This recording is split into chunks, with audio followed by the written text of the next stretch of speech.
Alors bonjour, Monsieur Domergue. Bonjour. Bienvenue sur Kayna TV. Merci. Je vais vous proposer quelque chose. Vous voulez boire quelque chose? De l'eau, un peu d'eau, un peu d'eau. De l'eau. Moi, je vais prendre une menthe à l'eau. Voilà. Alors, Monsieur Domergue, nous sommes à 15 jours du premier tour des élections municipales. Alors, comment ça se passe, votre campagne actuellement? Écoutez, j'ai l'impression qu'elle se passe bien, mais c'est les Montpelliérains qui le diront, vous savez. L'important, c'est que quand on va au contact des gens, on ait un bon retour et qu'on ait le sentiment que nos messages passent, que les gens comprennent les raisons de notre engagement et surtout les éléments du programme. Parce que là, on est maintenant dans le dur, si j'ose dire, c'est-à-dire dans les propositions. Et les Montpelliérains vont choisir en fonction de ce qu'on propose, c'est programme contre programme. Donc je suis confiant là-dessus parce qu'on a beaucoup écouté les Montpelliérains pendant 3 mois et maintenant on a écrit un programme qui correspond à leurs attentes. Donc on espère qu'ils se reconnaîtront dans notre programme et qu'ils valideront cette élection au travers de leur vote. Ça fait partie de l'inconnu. Mais je crois que cette fois-ci il y aura une grosse surprise. Voilà. Je ne sais pas dans quel sens, mais il y aura une belle surprise. Alors nous sommes ici à la brasserie Le Sud. Je ne sais pas si vous connaissez, vous allez souvent dans les brasseries comme ça, boire un coup, sortir? Moi, oui, ça m'arrive souvent, oui. Le Sud, je ne connaissais pas trop, hein, je le dis au patron, mais maintenant je connaîtrai. Mais il m'arrive de temps en temps de déjeuner ou à l'Hippo ou sur les différentes brasseries qui sont ici.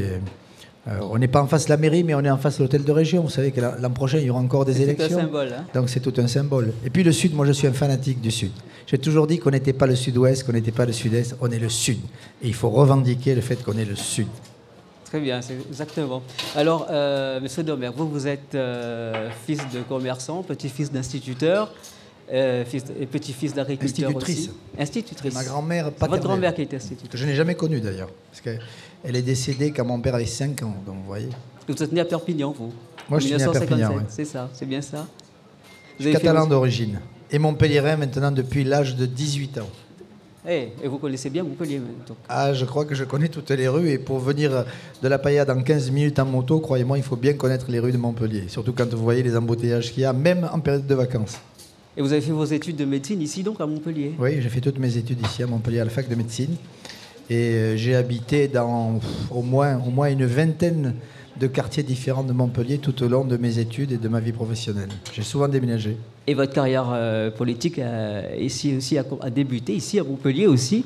Et alors, donc en 2002, vous avez été élu député de Montpellier, puis en 2004 conseiller régional et depuis 2008 conseiller municipal. Là, vous exercez, vous êtes également médecin, vous êtes chirurgien en chirurgie digestive.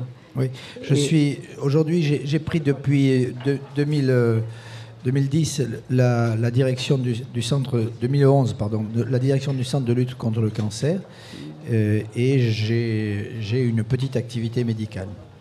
Et alors, est-ce que c'est pas trop, c'est pas trop compliqué d'exercer la médecine actuellement et la campagne en même temps? Comment vous conciliez ces deux activités-là, si je puis dire? J'ai décidé de demander à mon conseil d'administration de me mettre en disponibilité. Donc, je suis sûrement le seul des différents candidats à être en disponibilité non rémunérée de ma fonction de directeur pendant 4 mois. J'aurais aimé que les autres en fassent de même. Alors, je vous explique un petit peu comment ça va se passer, cette émission. On va se rendre... on va se rendre à table, voir nos chers amis Kainot, journalistes qui seront avec nous pour vous poser quelques questions. Donc je vous propose de continuer la conversation à table.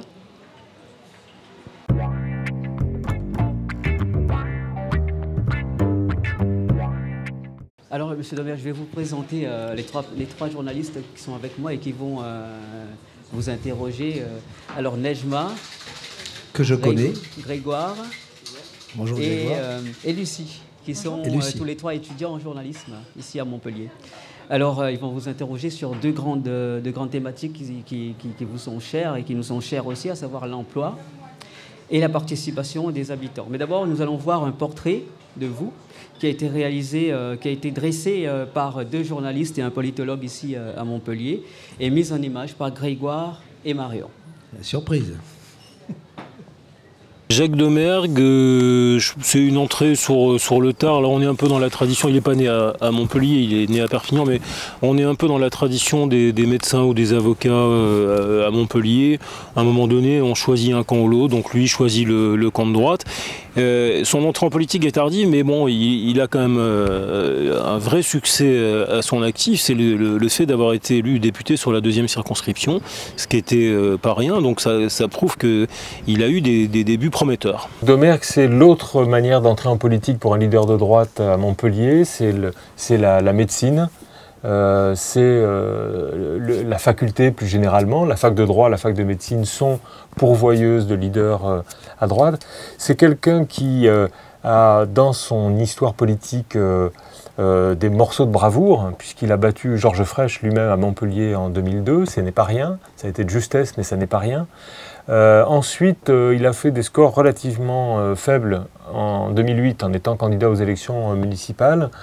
Et depuis, il incarne, je dirais, une sorte d'hésitation quant à la carrière politique. Il est entré dans cette campagne très tardivement et on a senti qu'il hésitait un peu à se relancer dans la carrière politique. C'est quelqu'un qui est assez libéral, autoritaire. Je pense que c'est une droite assez décomplexée, mais une droite qui a eu l'intelligence de bien analyser la sociologie de cette ville et donc qui ne fait pas d'erreur dans avec des slogans qui pourraient être rédhibitoires dans cette ville. Des fois, il veut faire Monsieur Hulk, l'incroyable Hulk, hein, les gros muscles, je suis très très à droite, mais parfois il est un peu plus maladroit en politique que vraiment à droite, puisqu'il a un côté humaniste, il y a le médecin qui ressort. Il y a une vraie admiration pour Nicolas Sarkozy aussi, je pense. Ben, il est un petit peu à l'image de la droite languedocienne, très peu inscrit dans des grandes équipes idéologiques nationales de l'UMP. Alors il est rattaché à Jean-François Copé, mais c'est quasiment du bout des lèvres, et on ne peut pas dire qu'il soit un animateur de ce courant au niveau national. Quelqu'un de charismatique, quelqu'un capable de porter un discours structuré. Personnage agréable, très sympathique pour les journalistes. Le bémol, est-ce que c'est un vrai politique? Est-ce que c'est un tueur? Est-ce qu'il a vraiment envie d'être maire de Montpellier? Est-ce qu'il a vraiment envie de faire une carrière politique? Bon, moi, j'en suis pas si sûr que ça. Je pense qu'il est toujours divisé dans sa tête. Il y a toujours à la fois l'attrait pour la politique et puis en même temps une certaine distance. Il sait que s'il gagne, c'est sur un jeu d'alliance improbable ou contre nature, et qu'en réalité, il a assez peu de chances de l'emporter à Montpellier. Donc, fort de l'analyse électorale qu'il a faite sur cette ville, il va tout faire pour nouer des alliances au second tour et essayer de forcer la porte. C'est quelqu'un qui pourrait figurer l'alternative à droite à Montpellier, mais la marche est quand même haute, ça va être vraiment difficile. Donc on en parle comme d'un outsider, un possible vainqueur à condition que, mais avec des si, la politique c'est difficile. Ses faiblesses, c'est peut-être d'être un peu trop distant avec une partie de la population, de mal comprendre, je pense, les milieux les plus défavorisés de cette ville, d'avoir un discours qui est pas suffisamment rassembleur au-delà, justement, et c'est le paradoxe, des dossiers clivants. Ben, la force, c'est la force du moment. C'est qu'il peut être l'homme d'une situation où c'en est fini et du fraîchisme et du Parti socialiste par pure hypothèse. Ben, sa force, c'est déjà d'avoir fait plusieurs campagnes dans cette ville, de ne pas avoir de problème de notoriété. C'est la réussite du Val d'Orel, c'est un médecin internationalement reconnu. Il est bon pour attaquer la ville sur la fiscalité, la propreté, mais qu'est-ce qu'il propose de vraiment fédérateur? Quel est le récit qu'il fait? Difficile à comprendre pour les Montpelliérains. Un slogan, non, j'en vois pas trop là pour lui.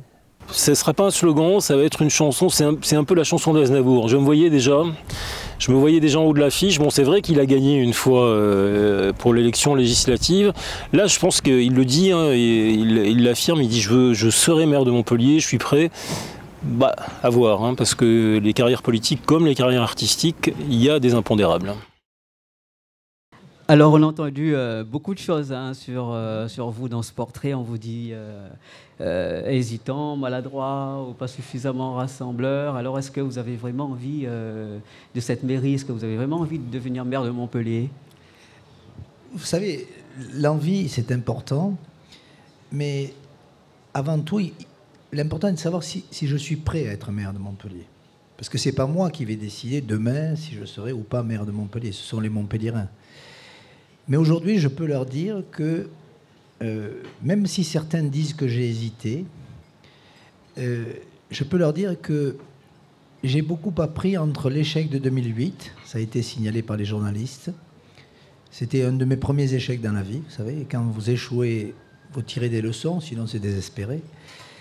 Et puis le fait que j'ai pris une autre orientation professionnelle, puisque je suis passé du métier de chirurgien à un métier qui est plus administratif, d'un établissement de santé prestigieux qui a été cité sous l'ancien nom mais pas sous le nouveau. Je ne veux pas mettre du tout l'établissement en cause dans cette campagne, mais qui quand même représente plus de 900 personnes, 90 millions d'euros de budget, et que je gère dans des conditions qui sont des conditions, je crois, bonnes au travers de ce qui a été dit par les journalistes et qui est quand même confirmé par la population, avec un développement, avec une croissance, avec une cinquantaine d'emplois qui ont été créés depuis que je suis arrivé, et un établissement qui, pour vous donner quelques chiffres, est le 5e centre de lutte contre le cancer en France, dans une ville qui est la 8e ville de France, et dans une agglomération qui est la 15e agglomération de France. Donc vous voyez, si je devais simplement comparer ces chiffres, je dirais, je peux peut-être faire en sorte que l'agglomération s'améliore.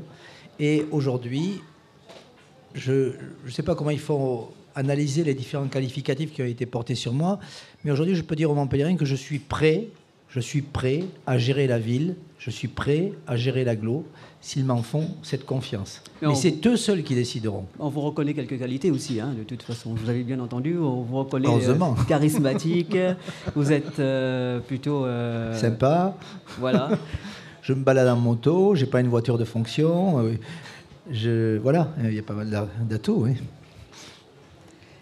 Nejma, je crois que... Oui, je vais commencer. Alors, on vous connaît pour vos valeurs humanistes, notamment parce que vous êtes médecin et que ça reste une profession portée sur l'humain. Est-ce que vous ne pensez pas que c'est en totale contradiction avec le monde de la politique, qui est un monde cruel, et où il faut être un tueur, comme l'a souligné Hervé Denions dans le portrait? Vous voulez dire qu'un sauveur d'humanité ne serait pas un bon politique parce qu'il ne serait pas un bon tueur? C'est ce que vous voulez dire?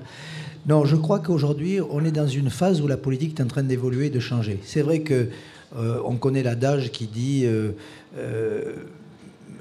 protège-moi de mes amis, mes ennemis, je m'en occupe. Pourquoi? Parce qu'en politique, il y a toujours des tireurs dans le dos. Moi, j'ai souvent été trahi par des gens de ma propre sensibilité politique. Et on me disait incapable de régler ces problèmes. J'ai montré lors des dernières législatives que quand un candidat m'avait trahi, il l'a payé cash. Donc je sais régler des problèmes et ceux qui nous écoutent se reconnaîtront. La politique aujourd'hui, c'est différent. C'est différent et surtout sur une élection municipale, parce que vous voulez tout ramener au plan politique, mais en fait, gérer une mairie, c'est exactement la même chose que gérer un établissement de soins, que gérer une entreprise. C'est gérer des hommes et des femmes, gérer des budgets, élaborer un projet, avoir une ambition. Et c'est autour de ça que va se déterminer le choix. Et je crois que cette élection, elle va se positionner de manière très simple. On est, je crois, 9 candidats. Les Montpelliérains vont devoir choisir quel est le candidat ou la candidate, puisqu'il y a des candidates, qui sera le plus à même d'incarner, de par sa personnalité, de par son autorité, de par l'équipe qui l'entoure, parce que moi je ne suis pas seul, on a dit que je n'étais pas rassembleur, mais vous avez vu que dans la liste que je présente, il y a des gens de l'UMP, des gens de l'UDI, des gens du MoDem, des gens de Debout la République, des gens et beaucoup de la société civile qui ont des sensibilités très différentes. Perla, qui est là, est une élue qui était avec la précédente majorité, mais elle n'était pas politisée. Et si elle est venue avec nous, c'est parce qu'elle a envie de poursuivre son message et son mandat sur l'international. Et donc c'est plutôt un bon signe, parce que si elle avait voulu le poursuivre avec d'autres, ça voudrait dire que peut-être c'est les autres qui avaient des chances de gagner. Le fait qu'elle veuille le faire avec nous, c'est que peut-être on a des chances aussi de gagner cette ville. Mais je crois qu'aujourd'hui, cette ville, elle est à un tournant de son histoire. Et la question que doivent se poser les Montpelliérains, c'est est-ce que le candidat, vous parlez de moi, a la capacité à entraîner la population à tourner une page, à sortir d'un système où finalement tout le monde était asservi, surtout les plus modestes. Parce que c'est bien facile de se faire élire avec les voix de la paillette ou de Petit Bar et de vivre à l'Aigle-Longue. Je veux dire, on en a connu tellement, et je dis ça alors que moi-même je vis à l'Aigle-Longue. Mais au moins, il y a une certaine cohérence dans la façon de se comporter. Et aujourd'hui, ce que je n'apprécie pas dans les élus qui nous gouvernent, c'est qu'ils sont installés dans un fauteuil et n'ont pas un seul instant à l'esprit que demain ça pourrait changer, que demain ça pourrait leur échapper. Parce que c'est un dû. La population à Montpellier a été tellement asservie, elle était tellement fragilisée, que de toute façon ils vont voter à gauche. Eh bien non. Je crois que cette élection va montrer une sorte de mini-révolution parmi les Montpelliérains. Ils vont enfin ouvrir les yeux, lever la tête, reprendre leur dignité. Parce que la dignité, c'est dans l'autonomie que l'on a, ce n'est pas uniquement dans l'assistanat. Les gens ont été installés dans l'assistanat. Eh bien moi, je veux leur donner cette dignité, cette autonomie. Et si demain, si tout à l'heure on parle d'emploi, eh vous verrez que le projet que j'ai pour redresser l'activité économique sur la ville, elle est faite pour que les Montpelliérains, qui sont aujourd'hui désespérés, et surtout dans les quartiers les plus sensibles, retrouvent un espoir, retrouvent un avenir, retrouvent une ambition. C'est ce que je veux partager avec eux. Alors, à l'occasion d'y revenir, M. Domergue, je crois que Grégoire a une nouvelle question à vous poser aussi. Oui, donc justement, vous vous posez en leader, là, comme vous venez de le faire. Souvent, vous dites que vous êtes le patron de cette ville, mais dans les alliances que vous avez essayé de tisser, elles n'ont pas toutes fonctionné, par exemple avec l'UDI. Et les derniers sondages vous créditent d'autant d'intentions de vote que lors des dernières municipales en 2008. Donc, est-ce que nous, on n'a pas vraiment l'impression que vous soyez en mesure de créer une vraie dynamique autour de vous? Alors, il y a deux choses. Il y a le patron, et puis il y a le problème de l'UDI que vous souhaitez que j'aborde, et de la dynamique. Le patron, c'est absolument indispensable pour Montpellier. C'est-à-dire qu'on est passé, en 4 ans, depuis la mort de Georges Frêche, on est passé d'une ville qui était gérée par un homme qui avait façonné la ville à sa manière, à sa mesure, si j'ose dire, où tout était politique. Et tout était politique de manière parfois excessive. Regardez par exemple quand on fait un tramway qui ne va pas jusqu'à la mer, alors qu'il s'arrête à 800 mètres. Ou un aéroport qui est en dehors de l'agglomération parce que politiquement la commune ne voulait pas... Ce sont des exemples, ça, qui montrent qu'aujourd'hui on ne peut plus fonctionner comme ça. Donc on est passé d'une période où tout était politique à une période aujourd'hui où c'est l'administration qui gère. Parce que ce soit le maire de Montpellier ou que ce soit le président de l'agglomération de Montpellier, aucun des deux n'a l'autorité pour remettre un peu de politique, pas trop de politique, un peu de politique dans la décision. Et d'ailleurs, vous le voyez, aujourd'hui, tout est en roue libre. Les administrations fonctionnent en autonomie totale. Ça ne peut pas fonctionner, parce que le politique, il a un rôle à jouer. Il a un rôle à jouer. Il ne faut pas être tout politique parce que vous êtes incohérent par rapport à la notion d'intérêt général, mais il faut être un peu politique parce que l'administratif, il va être pur et dur, et le politique, il va arrondir les angles. Quand on exproprie quelqu'un, on a une personne en face de soi. On a des familles en face de soi. On a des égards à avoir envers ces familles et envers ces personnes. On n'est pas l'administration qui décide, comme dans les pays totalitaires de l'Est, que c'est comme ça et que c'est pas autrement. On n'est pas en Chine. On tient compte de la vie des individus, des gens qui vivent dans cette ville. Et je l'ai souvent dit, ça. Ils ont fait beaucoup de choses pour Montpellier, mais ils ont oublié une chose, la plus importante, de s'occuper des Montpelliérains, des hommes et des femmes qui vivent dans cette ville. Et c'est ça qu'il faut faire aujourd'hui. Mais ça, on le verra. Il reste encore 3 semaines de campagne, 15 jours avant le premier tour, 1 semaine de plus. On verra comment les choses... Vous savez, moi j'ai vécu la précédente élection. En 2008, sur le sondage de décembre, la seule question qui était sur les lèvres, c'était de savoir si Mme Mandroux serait élue au premier tour. Donc vous imaginez les 3 mois de campagne qu'il a fallu faire derrière. Ça a été dur. Eh bien, cette année, cette année, on ne sait pas qui sera premier au premier tour. Et surtout, tout est ouvert pour que, parmi les 3 principaux candidats, un des 3 puisse être maire de Montpellier. C'est extraordinaire. Je n'ai jamais connu une période comme ça où j'avais une chance sur 3. Vous en connaissez beaucoup quand vous passez des examens. Vous avez beaucoup d'examens où vous avez une chance sur 3. On n'est pas aussi... c'est pas le même chiffre. Non, mais c'est souvent 10% de chance. Essayez d'entrer en médecine, vous allez voir, c'est 10% de chance. Oui, en médecine. Une chance sur 3. Mais pour revenir sur ce que vous disiez, vous pensez avoir l'autorité, justement ? Je pense, mais c'est pas moi qui déciderai ici. Moi, j'ai mon autorité personnelle, j'ai des affirmations sur des dossiers, sur des points que je peux développer devant vous, mais c'est pas moi qui vais décider si j'ai l'autorité. Ce que je peux vous dire, c'est qu'on a une liste qui a été faite dans le consensus, dans la discussion, et c'est pas parce qu'il y a un troublion de l'UDI qui a voulu faire une campagne personnelle que ça va changer les choses. Ça, vous ne pouvez pas empêcher quelqu'un qui a de l'argent et qui a du temps de faire n'importe quoi. Voilà, ça c'est mécanique. Je crois que Lucie a une question aussi à vous poser. Oui, j'ai une question à vous poser. Tout à l'heure, je crois que mon oreille baladeuse a entendu que vous étiez prêt à gérer l'agglo. Est-ce que cela signifie que vous laissez la place à M. Sorel pour la mairie ? Écoutez, on va d'abord voter pour le maire de Montpellier. Vous savez, l'agglo c'est un peu différent. Même si cette fois-ci, vous savez que d'ailleurs mes collaborateurs se sont cassés la tête pour faire les bulletins de vote. C'est extrêmement compliqué. Parce qu'on a 65 noms à mettre et 46 plus 2 pour l'agglo. Donc c'est pas simple. Donc on va voter d'abord pour le maire de Montpellier. Celui qui sera élu sera maire de Montpellier.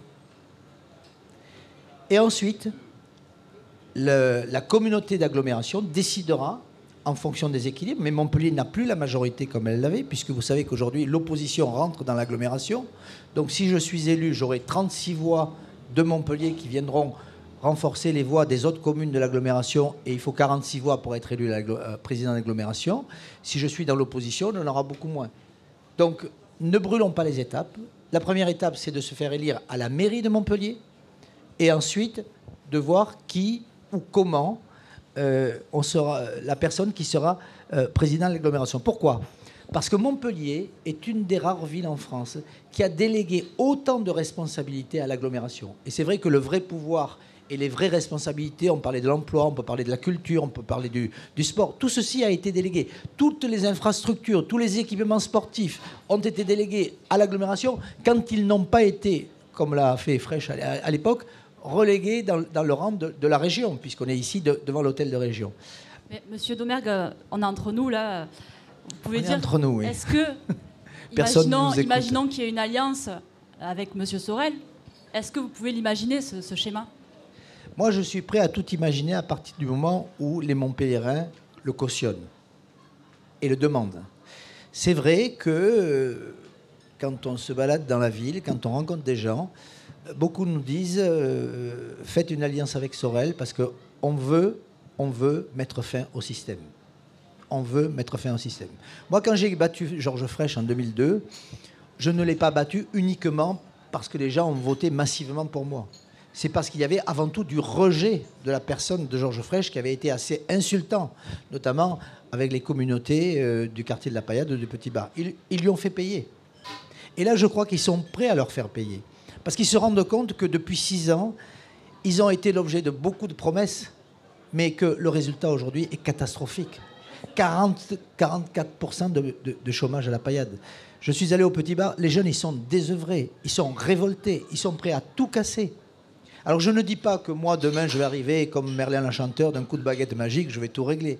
Mais par contre, j'ai la volonté. Vous savez, quand on est en place depuis trop longtemps, on n'a plus la passion, on n'a plus l'envie.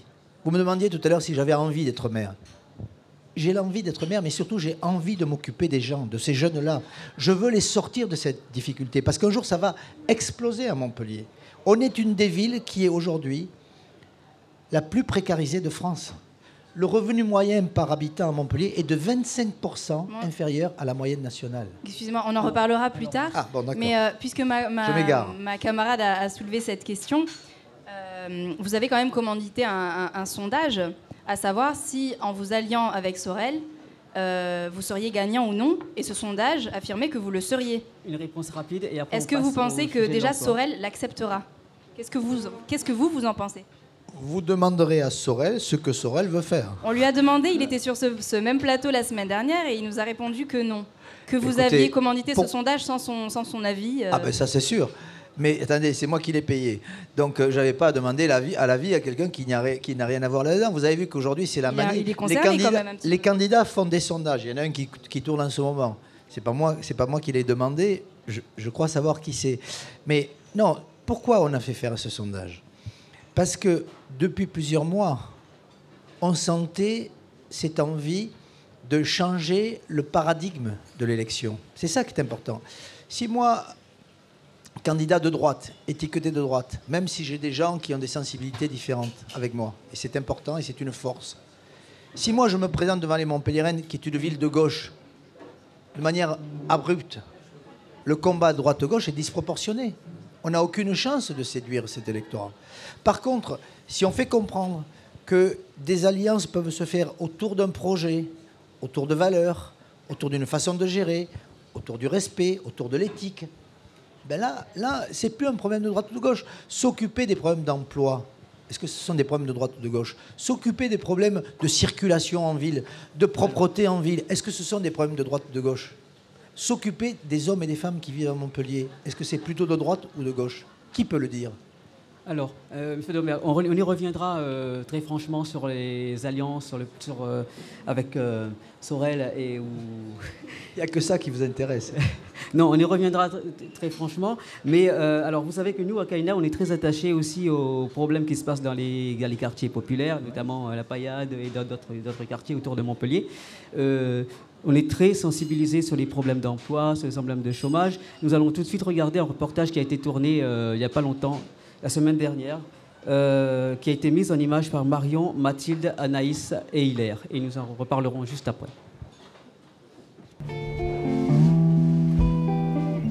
À tout juste 18 ans, Sabri vient de signer son premier contrat d'avenir fin janvier. C'est grâce à sa pugnacité qu'il a trouvé ce poste de secrétaire commercial dans un cabinet d'assurance. Je commence vraiment à, comme je vous disais, j'arrivais pas à me donner d'objectifs et là maintenant j'ai des buts. Je me dis où je serai dans 10 ans, je me demande ce que je ferai, est-ce que je pourrais ouvrir ou non ma propre entreprise, est-ce que je pourrais... Et j'arrive à avoir cette ouverture d'esprit que je n'avais pas et j'arrive aussi à réaliser et à comprendre à quel point j'ai une chance. Pourtant, pendant longtemps, le jeune homme a connu des moments difficiles. Déscolarisé très tôt, il n'a aucun diplôme. Au bout de 3 ans d'expérience, Sabri pourra valider ses acquis professionnels afin d'obtenir le bac et le BTS équivalent. Tout va mieux avec moi-même déjà, premièrement, et tout va bien, quoi. Tout est mieux, je suis heureux, je suis content, je fais un boulot qui me plaît, avec des gens que je côtoie pas forcément, mais qui sont gentils eux aussi. Enfin, j'avais vraiment besoin de cette part de relationnel et je l'ai obtenu en travaillant ici. Selon une étude menée par le Conseil d'analyse économique, parue début 2013, 1,9 million de jeunes de 15 à 29 ans ne sont ni à l'école, ni en emploi, ni en formation, soit 17% de cette classe d'âge. Avec l'Espagne, l'Italie et la Grèce, la France fait partie des plus mauvais élèves en Europe en matière de formation. Les quartiers populaires sont les plus touchés, notamment à La Paillade, au nord-ouest de Montpellier. Par exemple, sur le sud de La Paillade, près de 40%, près de la moitié des jeunes sont sans activité et dans aucun dispositif de formation. Après, je ne dis pas que ce qui existe ne marche pas, mais pour une partie de ces jeunes, les plus structurés, ceux qui ont les prérequis scolaires, ceux qui ont un petit bagage, peuvent s'en sortir. Mais une large majorité de ces jeunes, de ces 40%, sont sur le carreau. À La Paillade, à part le Pôle emploi qui est à Fellneuve et la mission locale qui est à avenue Louisville, il n'y a rien d'autre. C'est que le truc, c'est qu'on ne les voit pas. C'est qu'il y a certaines assos qui sont à La Paillade. Dès qu'il y a des personnes qui les cherchent et qui ne sont pas de La Paillade et qui nous demandent la route ou le chemin, qui nous disent « ouais, il y a cette assos-là », mais nous, on ne savait même pas. Ça veut dire qu'il y a des associations, il y a des structures qui sont à La Paillade, que même les pailladins, ils connaissent pas. Ils ne connaissent pas où ça se trouve parce qu'il n'y a aucune information. Alors qu'il y a des gens qui ne sont pas de la paillade et qui savent où c'est. Le niveau de formation, certes, mais également l'origine socio-géographique ou encore le manque d'expérience sont autant de freins à l'embauche. Les conditions dans lesquelles on vit, tu vois, parce que habiter dans un quartier, c'est pas très simple. Tu sais. Et puis voilà, il faut faire avec d'un côté. Après, tu as le manque de vocabulaire qui nous pèse un peu, tu vois, parce que les jeunes de quartier, ils n'ont pas forcément un vocabulaire soutenu. Tu vois, donc c'est ce qui fait qu'on a du mal à se faire comprendre certaines fois, on va dire, avec certaines personnes. Donc après, tu as la tenue vestimentaire qui ne leur plaît pas forcément, que déjà ça pose des barrières, ils te jugent juste avec la tenue vestimentaire avec laquelle tu es, en fait, avec laquelle tu es vêtu. Un jeune peut qualifier qui a peu d'expérience dans un restaurant, qui est un peu gauche, qui ne sait pas trop, machin, eh ben, l'employeur il se dit ben, il ne va pas me rapporter assez de fric pour couvrir le coût, sa productivité ne rapporte pas assez de fric, voilà. Et si ces entreprises ne sont pas aidées, peut-être qu'elles n'embaucheront pas. Il faut renforcer et soutenir tous les dispositifs qui facilitent l'apprentissage, mais dans les petites entreprises. Et voilà. Et en parallèle, favoriser aussi des dispositifs nouveaux qui permettent d'accompagner l'emploi. Alors il y a le système d'apprentissage classique, mais quand je parle d'emploi aidé dans les petites PME, des emplois aidés accompagnés d'un dispositif obligatoire de formation pour les jeunes. Depuis plusieurs années, des dispositifs d'aide à l'embauche sont mis en place. Mais selon le directeur de l'association Défi, ceux-ci restent encore inefficaces. Aujourd'hui, tous les dispositifs soutiennent le secteur non marchand. Moi, ce que je pense, c'est qu'il faudrait que ce type d'emploi aidé soit aussi ouvert sur le secteur marchand. Et pas les grosses boîtes, mais pour les petites PME et les petites entreprises. Favoriser et soutenir l'apprentissage, par exemple, pourrait proposer, créer des postes au niveau du Pôle emploi, avec des référents qui iraient dans les entreprises, des référents apprentissage et des référents qui expliqueraient et qui accompagneraient les petites entreprises dans le recrutement de jeunes de faible niveau de qualification avec un renforcement des aides de l'État. Montpellier accuse un fort taux de chômage avec 14,2% en 2013, bien au-dessus de la moyenne nationale avec 10,4%. Alors, M. Domergue, l'emploi, c'est un vaste sujet, et comme on l'a vu, hein, c'est un cheval de bataille de tous les candidats actuellement. Comment ça se fait que vous, dans votre programme, il n'y ait aucune ligne concernant l'emploi dans les quartiers populaires? Les quartiers populaires, c'est l'endroit où se concentre le plus fort taux de chômage actuellement. Qu'est-ce que vous prévoyez? Dans mon programme, il y a 3 volets. Le premier volet, c'est Montpellier, haute qualité de vie, parce que la ville a perdu en qualité de vie. Le deuxième volet, c'est la bataille pour l'emploi. Et pour moi, l'emploi, ça concerne tout le monde. Pas spécialement les quartiers populaires, même si je sais qu'ils sont les plus touchés. Et le troisième volet, c'est une ville rassemblée, puisque vous disiez que je n'étais pas assez rassembleur. Donc vous voyez qu'on a insisté sur le rassemblement. Alors, l'emploi, il faut bien comprendre une chose, et c'est d'ailleurs toute la discussion qui a lieu aujourd'hui au niveau du gouvernement, parce que visiblement, il y a un problème de compréhension de la façon dont l'emploi se crée. Le politique ne crée pas d'emploi. Si, il peut créer des emplois publics, c'est-à-dire embaucher dans son entourage ou faire plaisir aux uns ou aux autres. Mais le vrai emploi se crée, comme le disait le dernier interlocuteur, se crée dans le secteur marchand. C'est-à-dire que l'emploi, il est le corollaire de l'activité. S'il y a de l'activité, il y a des entreprises qui se créent, et ces entreprises, si elles développent leur activité, elles créent des emplois. C'est mécanique. C'est la raison pour laquelle, aujourd'hui, en période de crise, et Dieu sait si la France est ancrée au fond de la crise, nous avons plus de difficultés que d'autres pays pour créer des emplois. Regardez ce qui se passe partout autour de nous, en Allemagne, en Grande-Bretagne, en Hollande, le taux de chômage est de 6-7%. En France, on a un taux de chômage avoué qui est à 10%, mais en réalité, si vous prenez toutes les personnes qui sont en dehors de l'activité, on est à 20%. On est à 20%. Il y a 5 millions de personnes qui ne travaillent pas en France. 5 millions.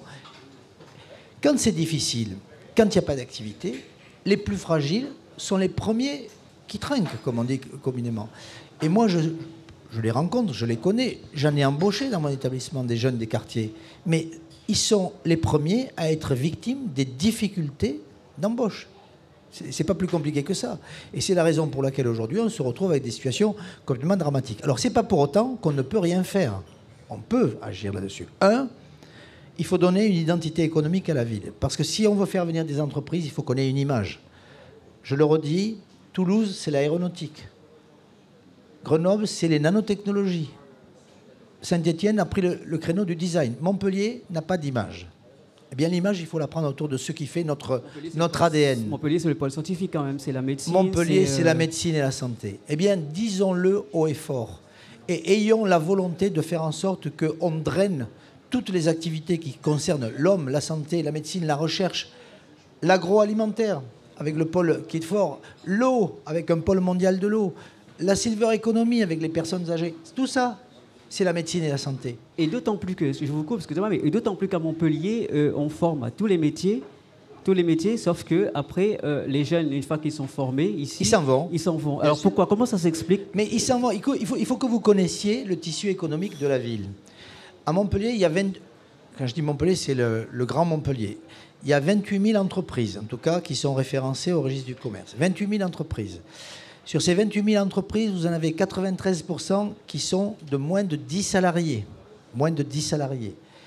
Et sur ces entreprises-là, il y en a 60% qui sont des monopersonnels. Monopersonnel, ça veut dire que c'est la personne qui le plus souvent est au chômage, qui crée son entreprise et qui arrive à se payer un salaire. C'est même pas un emploi de plus. Monopersonnel. Donc si demain, on fait confiance, on adapte la formation aux métiers non délocalisables qui sont sur le secteur, rien que ça.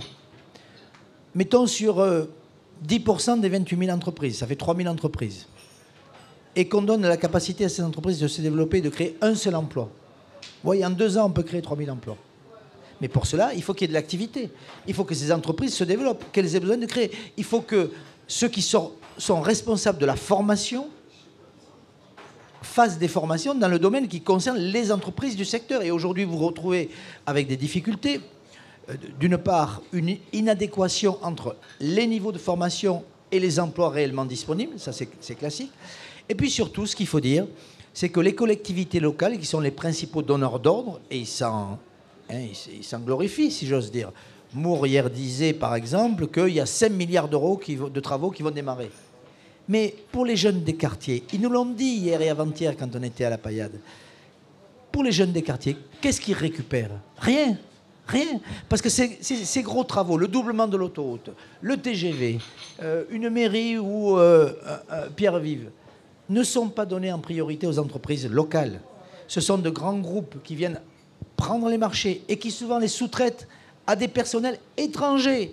Aujourd'hui, dans la périphérie de Montpellier, ça parle portugais, ça parle espagnol, ça parle polonais. Ce sont des entreprises étrangères qui font du dumping social sur les salaires et qui embauchent ces ouvriers-là, qui sont formés, eux, et qui font que même les agglomérations se trouvent complices. Alors ils vous disent, non, c'est le droit européen, je ne peux rien faire. Eh bien si, on peut le faire. Quand on passe un marché avec une boîte de communication, on ne s'embête pas. On passe outre le droit européen. Eh bien, quand on passe un marché pour du logement social à la Paillade, on peut faire travailler les entreprises locales. Or, aujourd'hui, c'est l'inverse qui se produit. Vous le voyez, le bâtiment est en grande difficulté. Il y a 4000 emplois qui ont été perdus, alors qu'on pourrait avoir gardé ces emplois si on avait fait en sorte que ces entreprises embauchent des jeunes des quartiers. Les jeunes des quartiers, ils le demandent. Moi, les jeunes, ils me disent, donne-moi un boulot et j'arrête de vendre du shit. Eh bien, quand on vous dit ça, ça vous interpelle. Et vous ne pouvez pas rester les bras ballants. Et les jeunes, il faut qu'ils aient confiance en nous. Parce qu'aujourd'hui, ça fait 37 ans que ça dure. Ça fait 37 ans que ce sont les mêmes qui sont au pouvoir. Et rien n'a changé pour eux.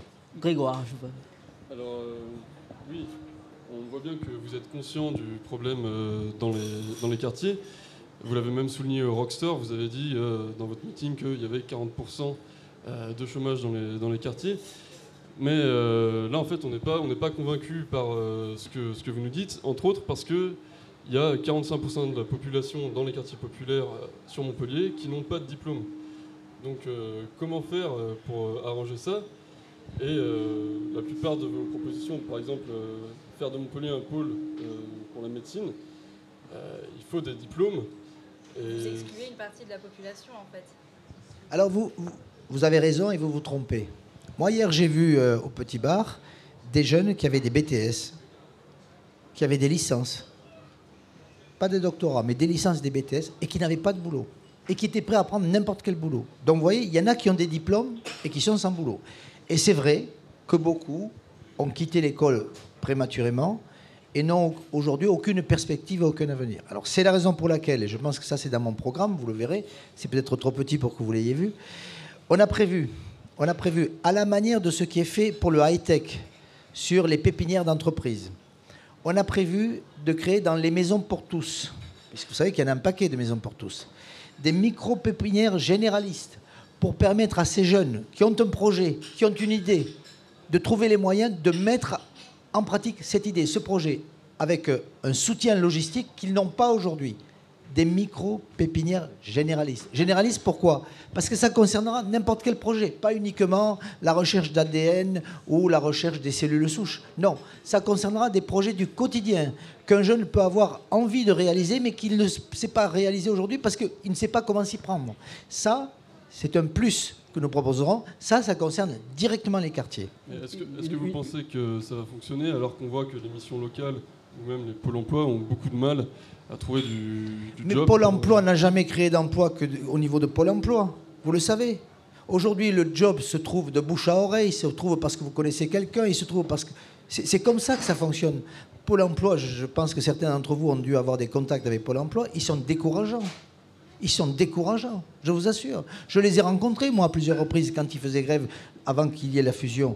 Aujourd'hui, c'est une structure qui est trop administrée, qui est trop installée dans où leur seule revendication, c'est d'avoir plus de personnel pour pouvoir traiter plus de dossiers. Mais est-ce qu'il y a le suivi nécessaire? Est-ce qu'il y a réellement cette volonté? Elle y est sûrement chez certains. Ne me faites pas dire que tous les personnels de Pôle emploi ne sont pas à niveau. Mais je pense que ce n'est pas par Pôle emploi qu'on trouve un job aujourd'hui. Aujourd'hui, vous trouvez un job parce que vous êtes en contact avec tel réseau, parce que vous êtes en contact avec tel relais, parce que vous avez des connaissances personnelles, parce que vous avez la chance de tomber sur quelqu'un avec qui ça accroche. C'est comme ça que ça se passe. Monsieur Domergue, c'est quand même affligeant ce que vous dites. Le Pôle emploi, en gros, ça ne sert à rien. Mais vous êtes quand même au gouvernement. Enfin, vous n'êtes pas au gouvernement, vous êtes à l'Assemblée nationale.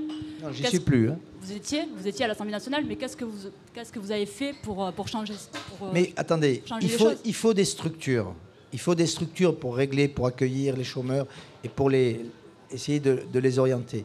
Mais aujourd'hui, ce que je déplore, c'est qu'on a intensifié, on a augmenté le nombre de personnels au niveau de Pôle emploi, on a mis des moyens colossaux à disposition, et qu'est-ce qu'on voit? Que le chômage a explosé. Mais le chômage, il a explosé pour différentes raisons.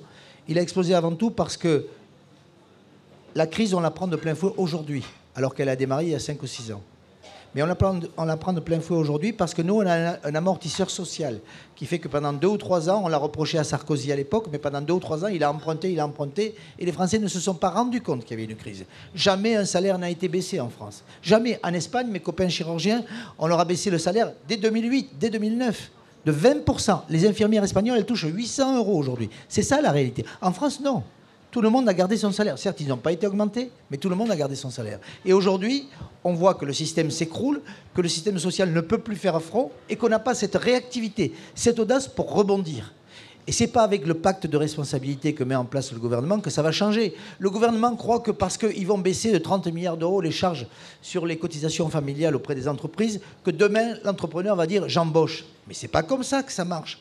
D'abord, les 30 milliards d'euros, on ne sait pas où ils vont les prendre. Ça, pour l'instant, on ne sait pas qui va payer. Moi, je le sais. C'est les Français qui vont payer.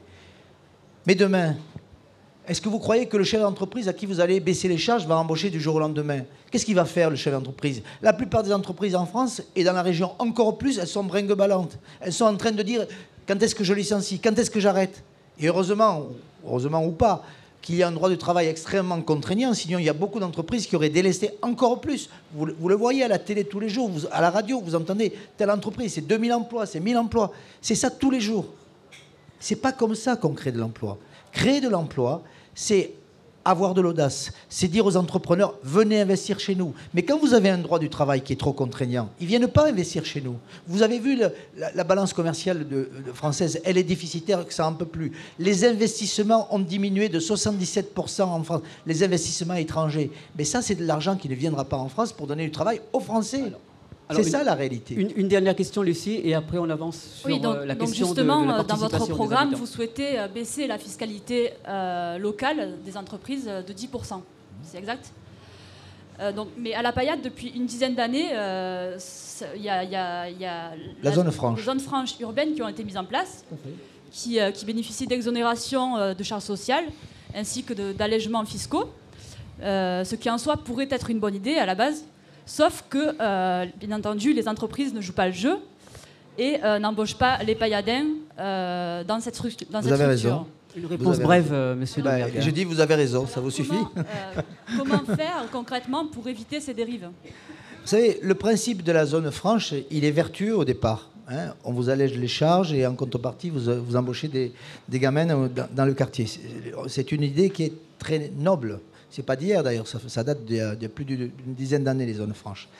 Mais quand vous voyez que beaucoup d'entreprises utilisent le principe de la zone franche pour détourner finalement le problème des charges, et avoir simplement une adresse fiscale, une boîte aux lettres, un bureau où il n'y a jamais personne sur la Payade, ce n'est pas le cas de tous. Hein. Il y en a qui jouent le jeu. On a vu d'ailleurs des entreprises qui étaient citées et qui jouent le jeu. Mais il faut faire le ménage. Quand vous mettez en place une mesure, il y a toujours ce que l'on appelle l'effet d'aubaine. C'est-à-dire que vous avez le petit malin qui utilise le principe de la zone franche pour augmenter ses marges. Ça, c'est pas bien. Et donc, il faut que quand on met en place un système, il y ait un retour, une vérification. Quand vous donnez de l'argent à une association, il faut qu'il y ait un retour, une évaluation. Qu'est-ce que vous avez fait avec cet argent? C'est pareil pour les zones franches. Comment vous feriez pour qu'il y ait ce retour, justement? Il faut vérifier simplement comment ces entreprises se sont installées, parce qu'elles ont théoriquement un quota à respecter de gamins qui viennent des cités. Mais malheureusement, ce n'est pas toujours respecté. Et ça, ce serait un boulot de l'inspection du travail. Plutôt que d'embêter des entreprises qui sont aujourd'hui en difficulté, il ferait mieux de leur donner un peu plus de lest et s'occuper de ceux qui dévient de la finalité d'une zone franche. Je pense que ça va être le mot de la fin sur la thématique de l'emploi. Nous allons passer à la participation des habitants dans les quartiers populaires, justement. Nous allons tout de suite regarder un reportage qui a été tourné aussi la semaine dernière par notre équipe. Dans les quartiers populaires, la participation à la vie associative et politique est moins forte qu'ailleurs, et Montpellier n'échappe pas à la règle. Jean-Yves Dormagin, professeur de sciences politiques à l'université Montpellier 1, travaille sur ces problématiques. Le rapport à la politique dans les quartiers populaires de Montpellier, il est le même que dans presque tous les quartiers populaires de France, c'est-à-dire que ce sont des quartiers où on est plus éloigné de la politique en moyenne que le reste de la population. Alors, ce qui s'explique par le fait que ce sont des quartiers très jeunes, que ce sont des quartiers très populaires, avec moins de diplômés qu'ailleurs, mais aussi des quartiers qui sont beaucoup marqués par l'immigration, et donc beaucoup de citoyens français sont originaires de familles qui viennent de l'étranger, où donc la politique française est parfois moins bien connue que dans le reste de la population française. À la Payade, l'association IPEC met en place des ateliers afin de sensibiliser les habitants à la participation politique. Olivier Allais, membre de l'IPEC, anime ces ateliers. Dans un premier temps, on fait le point sur les connaissances de chacun. Que savons-nous du conseil municipal ou des députés européens? On ne fait pas un cours d'éducation civique, mais on part des connaissances des personnes.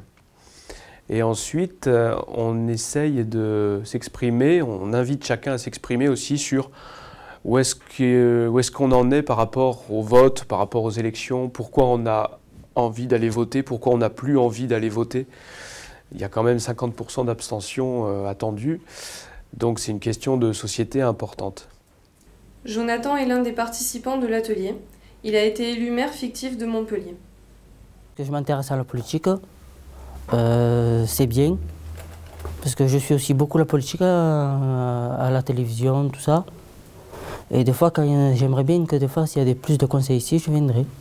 Ça serait plutôt pas mal. C'est important pour le quartier, tout ça. Et comme ça, s'il y a plus de gens pour voter, ça serait pas mal. L'abstention est toujours présente dans les quartiers populaires. Un problème difficile à éradiquer.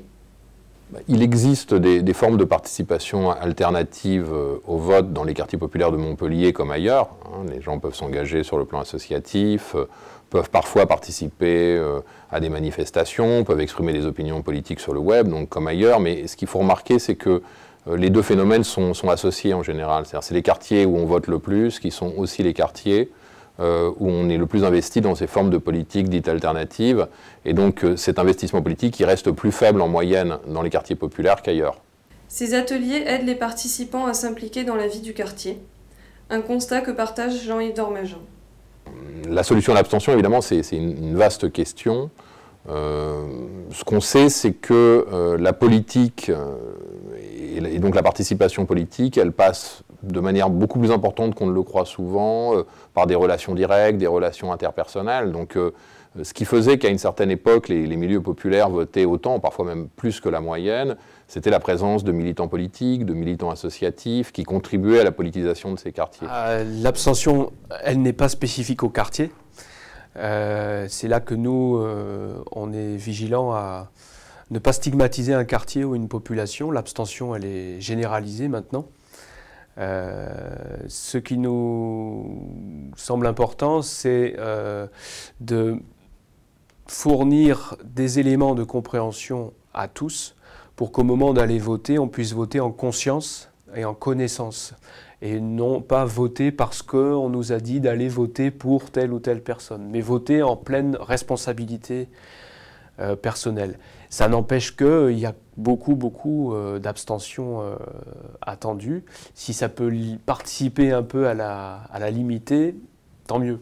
Et donc une des manières qui permettrait à terme de lutter contre ces formes d'abstention, de retrait de la politique, ça serait un retour de formes d'organisations militantes, associatives, politiques, syndicales, etc. Donc recréer du tissu, recréer du lien, de la présence politique dans ces quartiers, c'est quelque chose qui aujourd'hui manque considérablement. Alors, à la Paillade comme ailleurs, il y a un gros problème d'abstention. La confiance envers les politiques est en berne, il faut le dire. Alors, comment est-ce que vous comptez faire pour réimpliquer les citoyens, les habitants ? L'abstention est la traduction, non pas d'un désintérêt de la vie publique, mais du fait que certaines personnes se sentent exclues. Elles ne se sentent pas concernées. Et pour sensibiliser le citoyen, il faut qu'il prenne conscience que l'élection qui va arriver peut changer quelque chose pour sa propre vie. C'est ça l'élément important. Et pourquoi si vous considérez d'emblée... Ils ont été exclus, pourquoi ils ont été exclus? C'est pas ils ont été exclus, ils se sentent exclus. Ils ne se sentent pas concernés. Et ils ont une perte de citoyenneté et ils ont une perte d'espoir. C'est-à-dire qu'ils ne croient plus en rien, ils ne croient plus en l'avenir. Et c'est la faute à qui exactement? Je pense que ce n'est pas la faute à une personne en particulier. C'est la faute d'abord aux difficultés du quotidien. Quand quelqu'un perd son emploi, a des difficultés à avoir un toit, est obligé de tomber dans la délinquance pour s'en sortir ou des choses comme ça, ben vous comprenez que vous ne vous sentez pas concerné par le quotidien, par les problèmes d'emploi.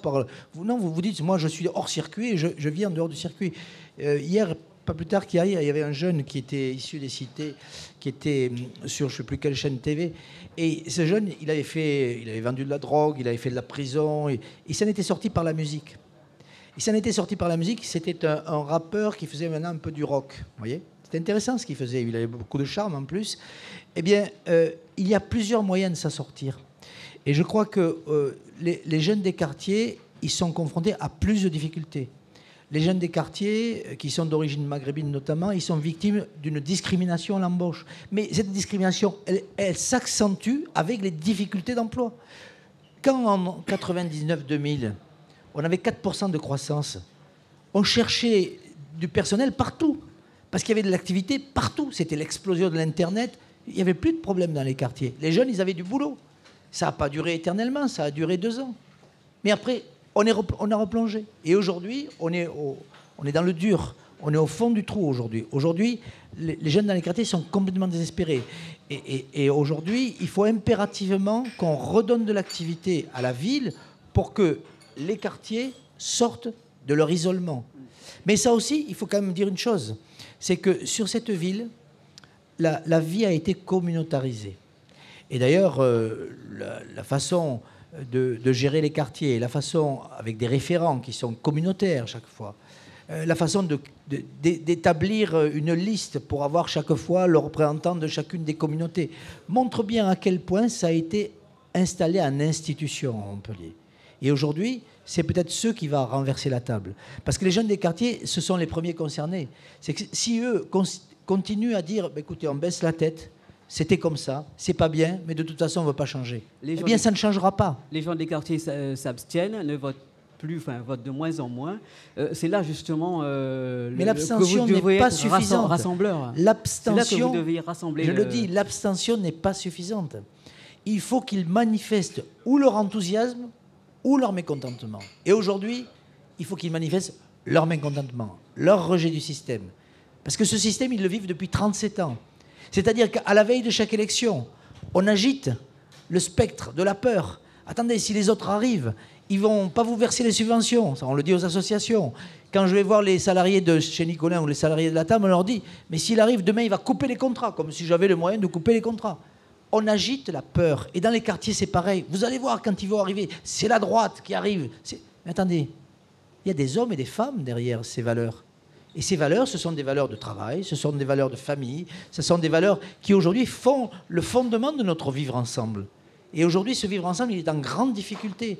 Et dans les quartiers, on ne peut pas donner des emplois jeunes, comme je l'ai vu tout à l'heure, ou des emplois d'avenir à tout le monde. Mais dans les quartiers, on peut s'intéresser aux jeunes. Quand je dis qu'on va créer des micro-pépinières d'entreprises dans les quartiers, ça, c'est une piste pour qu'un jeune qui aura une idée puisse la développer. Il faut qu'il reprenne de l'espoir. Quand je dis qu'on va privilégier les entreprises locales pour que quand on fait le tramway ou quand on fait le doublement de l'autoroute, il y ait des jeunes des quartiers de la Paix. Ils sont jeunes, ils sont vigoureux, ils sont costauds. Même s'ils n'ont pas de formation, on peut leur faire une formation accélérée pour qu'ils travaillent dans le BTP. Ça, c'est des possibilités. Mais encore faut-il que le politique s'en occupe. Aujourd'hui, le politique, il est installé dans un fauteuil, il roule en C6 et il se fout complètement des jeunes des quartiers, sauf à la veille des élections. Mais je leur dis, relevez la tête, ouvrez les yeux, dites non, cette fois-ci non. On ne va pas s'abstenir, on va aller voter contre. Je suis obligé de vous couper. Il y a Lejma qui voudrait vous poser une question sur le comité de quartier. C'est pas seulement une question en fait d'emploi, c'est qu'il y a un réel désintéressement dans les quartiers populaires. Et face à ça, en fait, en juillet 2013, Marie-Hélène Baquet et Mohamed Meshmash ont rendu un rapport au ministre chargé de la ville, donc François Lamy, un rapport qui vise à réimpliquer les habitants des quartiers populaires dans la politique de la ville. Alors, grâce à ce rapport, il y a un projet de loi qui a été voté en janvier 2014 qui préconise, je cite, alors comme au niveau national, comme au niveau local, la création de conseils citoyens dans tous les contrats de ville, la mise en place d'un collège de représentants des associations et des habitants des quartiers populaires, ou encore la création de maisons du projet pour toutes les opérations qui concernent les rénovations urbaines. Je voudrais savoir qu'est-ce que vous en pensez, d'une part, et d'autre part, est-ce que vous comptez appliquer ces mesures ? Écoutez, je ne connaissais pas ce rapport, donc je le découvre au travers de ce que vous me dites. Il y a des idées qui semblent proches de celles que j'ai évoquées sur les pépinières d'entreprise, parce que la maison des projets ou les pépinières d'entreprise, ça ne doit pas être très éloigné. Il était grand temps qu'ils se rendent compte qu'il faut faire quelque chose pour les quartiers. C'est tout ce que je peux vous dire. Mais à Montpellier, c'est quelque chose que l'on connaît depuis très longtemps. On voit la situation se dégrader et malheureusement, on a été incapable d'agir. Aujourd'hui, je crois que la situation est tellement profonde et grave qu'il va falloir prendre des mesures drastiques. Et est-ce que vous seriez en faveur d'une co-construction de la politique de la ville avec les habitants ? Mais c'est indispensable. C'est indispensable. Quand je vais voir les jeunes de Justice au Petit Bar qui me disent qu'au début, on les a amusés en les faisant participer au projet de rénovation du Petit Bar, mais que maintenant, on ne les considère même plus, que les élus ont même peur d'aller dans le quartier du Petit Bar, alors que moi, je suis allé tranquillement l'autre jour tout seul rencontrer les jeunes qui étaient un peu excités, je le reconnais. Mais c'est ça la confrontation. Avoir peur d'aller dans des quartiers pour quelqu'un qui se prétend vouloir être maire, mais attendez, c'est une honte. C'est une honte. Y aller avec son escouade de protection, c'est une honte. Moi, j'ai été élu sur le secteur de la paillette du Petit Bar. Je me suis toujours baladé. J'ai toujours été respecté. J'ai toujours respecté tout le monde. Alors, on ne peut pas tout régler du jour au lendemain, mais on a quand même beaucoup à faire. Le tissu associatif est très important dans les quartiers. Mais ce tissu associatif, il faut lui donner des pistes. Il faut l'encadrer. Il faut lui dire qu'il a aussi à rendre des comptes. Ce sont les associations qui font vivre les quartiers aussi. Mais bien sûr qu'elles participent à la vie des quartiers, fortement. Grégoire, une question. Alors oui, en regardant votre programme, on voit que pour rafraîchir la démocratie locale, vous voulez relancer les comités de quartier. Sauf que ces comités de quartier, dans les faits, ils ne sont pas représentatifs. Ils sont bien souvent consultatifs, c'est-à-dire que les élus, parfois, ils viennent, ils paradent un peu sans écouter ce qui a été fait. Et il y a tout un comportement de vigueur au sein de ces comités, avec un certain langage, une certaine attitude à avoir, qui exclut de fait les gens des quartiers populaires. Alors, avec vos propositions, comment vous comptez faire changer ça et comment vous voulez faire participer les gens des quartiers populaires au sein de la démocratie locale ? Rapidement, s'il vous plaît. Moi, je ne fais pas de différence entre les quartiers populaires ou les quartiers non populaires. Je suis désolé. Pour moi, les quartiers, ce sont tous les mêmes. Ils ont droit aux mêmes égards, au même traitement, aux mêmes conditions de sécurité, à la même qualité de l'espace public. Alors, c'est vrai que il faut un traitement différent pour les remettre à niveau. Mais aujourd'hui, il n'y a pas... Alors, le problème des comités de quartier, quel est-il ? C'est qu'ils ont été trop politisés. C'est que ça a été des relais du pouvoir en place. Quand on parle du système, qu'est-ce que c'est le fameux système ? C'est un mot, système. Mais dans la réalité, il y a une toile qui a été tissée. Une toile qui a été tissée, non pas dans l'intérêt des quartiers, mais dans l'intérêt de la municipalité. Et ça, c'est quelque chose qui fonctionne bien. C'est ce qu'on appelle le système. C'est pour ça que c'est toujours les mêmes qui gagnent. Or, aujourd'hui, cette toile est en train de se déchirer. Pourquoi ? Parce que les comités de quartier, ils ne rendent plus le jus qu'il y avait parce que Fresh n'est plus là, ça joue aussi. Et parce qu'ils ont montré leurs limites. Moi, quand je dis, par exemple, que je veux faire une maison des services dans chaque quartier, qu'est-ce que ça veut dire ? Ça veut dire que plutôt que d'avoir des maisons pour tous, des maisons de l'agglo, des maisons de département, des maisons de ceci ou de cela, on aura un lieu qui sera, il y aura deux maisons, il y aura la maison des services et il y aura la maison des associations, parce que c'est indispensable. Mais les associations, il faut les laisser vivre. Il ne faut pas les avoir sous tutelle pour qu'au dernier moment, on aille les voir à la veille des élections pour repomper le jeu des associations pour qu'elles votent pour soi. C'est pas ça. Les associations, il faut qu'elles soient mais complètement indépendantes du pouvoir. Ce n'est pas le cas. Et les maisons des services, c'est pareil. C'est qu'aujourd'hui, je veux optimiser les moyens. Quand vous avez un problème d'emploi, il faut que vous puissiez le régler en partie également dans la maison des quartiers. Quand vous avez un problème d'appât pour votre grand-père, parce que ça concerne le conseil général, ça se réglera dans la maison des services. Quand vous avez un problème qui concerne des papiers administratifs, ça peut se régler également dans la maison des services. Il faut regrouper tout ça pour donner plus de facilité aux citoyens, aussi bien dans les quartiers populaires que dans les autres.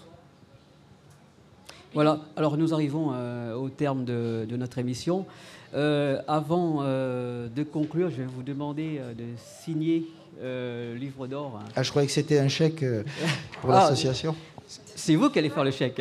Non, mais j'ai vu que Vignal faisait une proposition de loi. Alors, pendant ce temps, il y a deux questions dans le public. Alors. Bonjour, monsieur Domergue. Pardon, je ne vous avais pas vu. Wally Bordas, étudiant en journalisme. Ça fait plusieurs semaines maintenant que vous draguez Philippe Sorel dans l'optique du... Je ne drague personne. Que vous draguez Philippe Sorel dans l'optique du second tour des municipales pour une alliance. Alors hier, lors du débat télévisé que nous avons suivi avec beaucoup d'attention, vous avez déclaré sur lui, il dénonce un système dont il a fait partie depuis 20 ans. Alors, vous voulez donc vous allier avec ce système que vous dénoncez ? Non, hier, Philippe Sorel s'est présenté comme quelqu'un qui était en dehors du système. Moi, je suis heureux qu'il en soit sorti, mais il y a été pendant 20 ans. Voilà, c'est ce que j'ai dit. Je n'ai pas dit autre chose. Vous voulez donc vous allier avec... Non, mais il n'est jamais trop tard pour bien faire, c'est ce que je veux dire. Très bien. Une deuxième question, une deuxième personne. Bonsoir, monsieur Domergue. Bonsoir. J'ai une question à propos de l'emploi. Tout à l'heure, vous avez dit que Pôle emploi ne sert à rien et qu'il faut avoir du piston. Je vais avoir des représailles après avoir dit ça. Non, j'ai dit que c'était pas le meilleur vecteur pour trouver un job. J'ai pas fini, monsieur. Mais pratiquement personne ne fait confiance aux jeunes de quartier sensibles. Comment peut-il avoir du piston dans des conditions comme ceci? Non, mais vous avez raison. Je l'ai dit tout à l'heure. Quand il y a pénurie d'emploi, les jeunes des quartiers sont les premières victimes et ils sont victimes de discrimination à l'embauche. C'est clair, ça.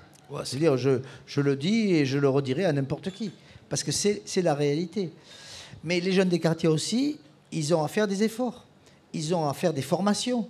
Ils ont à avoir on a souvent insisté sur la présentation. Ça joue beaucoup. Et donc, je crois que c'est du donnant-donnant. Il faut qu'il y ait une espèce d'équilibre qui s'établisse. Et moi, par exemple, j'ai une de mes filles qui est chanteuse et qui faisait un peu de secrétariat le matin à l'Assemblée pour gagner sa vie. Bon, elle avait une tenue de chanteuse. Eh bien, à l'Assemblée, ça passe pas. Hein, et je lui ai dit, modifie un peu ta coiffure, parce qu'à l'Assemblée, arriver avec bon, mais vous comprenez, il y a des adaptations. Je pense qu'aujourd'hui, la qualité première de tout individu, qu'il soit d'un quartier ou d'un autre, c'est l'adaptabilité. C'est-à-dire qu'il faut que vous soyez capable. Il y a un jeune dans le film qui a parlé d'ouverture d'esprit. Le job qu'il a eu lui a permis d'avoir une ouverture d'esprit. C'est fondamental. Et vous devez acquérir aussi l'esprit critique, ce que parfois l'école n'apprend plus aujourd'hui. On veut tellement vous donner de connaissances qu'on oublie l'esprit critique. Qu'est-ce que ça veut dire, l'esprit critique? Ça veut dire la capacité de juger le bien ou le mal. Ça veut dire la capacité de s'adapter. Ça veut dire la capacité d'ouvrir les yeux.